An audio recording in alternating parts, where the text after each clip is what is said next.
Hello everyone. Today we talk about how to fix the app of Wattpad. Here we go to settings.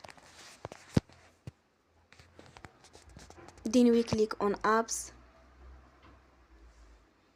After that we search the app Wattpad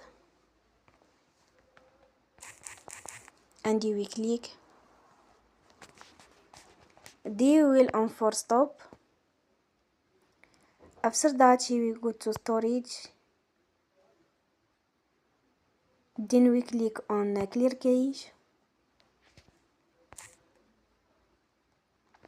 In the end, turn off your phone and you will restart your phone again.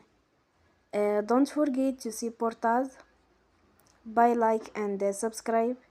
See you next time and thank you for watching.